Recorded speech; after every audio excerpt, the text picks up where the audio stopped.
Bismillahirrahmanirrahim. Assalamualaikum warahmatullahi wabarakatuh. Pada kesempatan kali ini kami akan menjelaskan program penilaian peringkat kinerja perusahaan atau PROPER yang disusun oleh Sultan Zaki Asilah, Trivena Tajeng, Herlina Imeliawan, dan Reski Rivaldi. Adapun yang akan menjadi pembahasan kita kali ini yaitu pengertian PROPER, dampak PROPER, tujuan PROPER, kategori peringkat kinerja, dan kriteria PROPER. Pengertian PROPER. PROPER adalah evaluasi kinerja penanggung jawab usaha dan atau kegiatan di bidang pengelolaan lingkungan hidup, yaitu segala bentuk aktivitas yang dapat menimbulkan perubahan terhadap ranah lingkungan hidup serta menyebabkan dampak terhadap lingkungan hidup. PROPER juga salah satu bentuk kebijakan pemerintah untuk meningkatkan kinerja pengelolaan lingkungan perusahaan sesuai yang diterapkan dalam peraturan perundang-undangan. Halo, perkenalkan saya Herlina Imeliawan. Saya akan melanjutkan materi dampak PROPER. Dengan adanya PROPER, perusahaan mendapatkan manfaat sebagai berikut. Yang pertama, mendorong perusahaan untuk menaati peraturan perundangan lingkungan hidup melalui instrumen insentif dan disinsentif reputasi.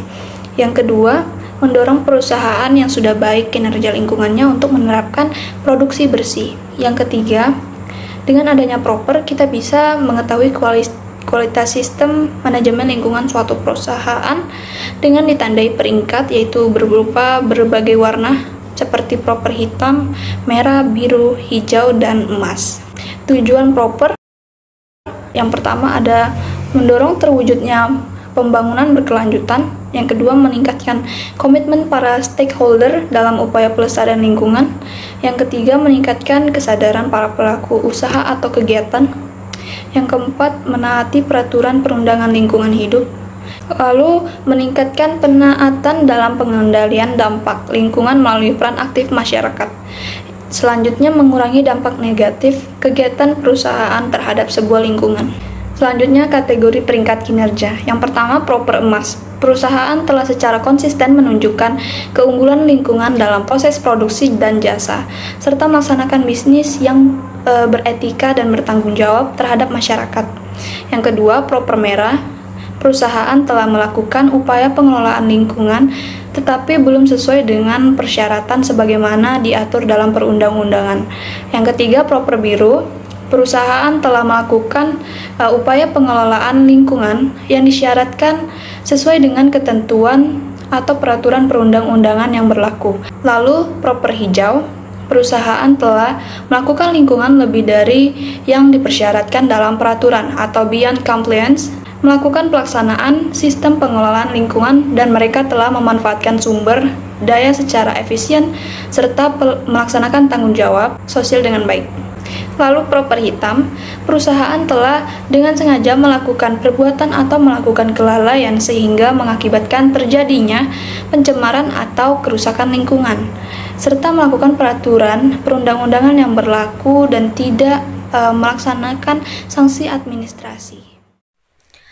Baiklah, perkenalkan, nama saya Trivena Tajeng. Di sini saya akan melanjutkan materi mengenai kriteria PROPER. Jadi untuk peraturan lingkungan hidup yang digunakan sebagai dasar penilaian saat ini adalah peraturan yang berkaitan dengan yang pertama, yaitu persyaratan dokumen lingkungan dan pelaporannya. Kemudian yang kedua yaitu pengendalian pencemaran air. Yang ketiga yaitu pengendalian pencemaran udara. Yang keempat, pengelolaan limbah bahan berbahaya dan beracun atau B3. Yang kelima, pengendalian pencemaran air laut. Dan yang keenam yaitu potensi kerusakan alam. Nah, dari keenam poin ini memiliki maksud masing-masing. Untuk poin yang pertama yaitu persyaratan dokumen lingkungan dan pelaporan, maksudnya perusahaan yang dianggap sudah memenuhi kriteria jika seluruh aktivitasnya sudah dinaungi dalam dokumen pengelolaan lingkungan, baik berupa dokumen analisis mengenai dampak lingkungan atau yang sering disebut dengan AMDAL, kemudian dokumen pengelolaan dan pemantauan kualitas lingkungan atau yang sering disebut dengan UKL, UPL, dan dokumen pengelolaan yang relevan. Kemudian poin yang kedua yaitu pengendalian pencemaran air. Maksudnya yaitu air limbah yang dibuang ke lingkungan harus melalui titik penataan yang telah ditetapkan. Dan poin yang ketiga, pengendalian pencemaran udara, yaitu ketaatan terhadap pengendalian pencemaran udara harus didasarkan atas prinsip bahwa semua sumber emisi harus diidentifikasi dan dilakukan pemanfaatan untuk memastikan emisi yang dibuang ke lingkungan tidak melebihi baku mutu yang telah ditetapkan. Poin yang keempat, pengelolaan limbah bahan berbahaya dan beracun atau B3. Untuk poin ini, ketaatan terhadap ketentuan izin pengelolaan limbah B3 merupakan komponen utama untuk menilai ketaatan dalam perusahaan. Dan poin yang kelima yaitu pengendalian pencemaran air laut. Nah, untuk aspek ini, ketaatan utama dilihat dari kelengkapan lain, seperti pembuangan air limbah dan lain sebagainya. Dan untuk poin yang terakhir, yaitu potensi kerusakan alam, maksudnya untuk potensi kerusakan alam ini hanya digunakan untuk kegiatan pertambangan. Selanjutnya yaitu kriteria Beyond Compliance. Kriteria Beyond Compliance lebih bersifat dinamis karena disesuaikan dengan perkembangan teknologi dan penerapan praktik-praktik pengelolaan lingkungan terbaik dari isu-isu lingkungan yang bersifat global. Ada 8 aspek yang dinilai dalam kriteria Beyond Compliance. Yang pertama yaitu penerapan sistem manajemen lingkungan. Kemudian yang kedua yaitu upaya efisiensi energi dengan mencangkup 4 ruang lingkup efisiensi energi.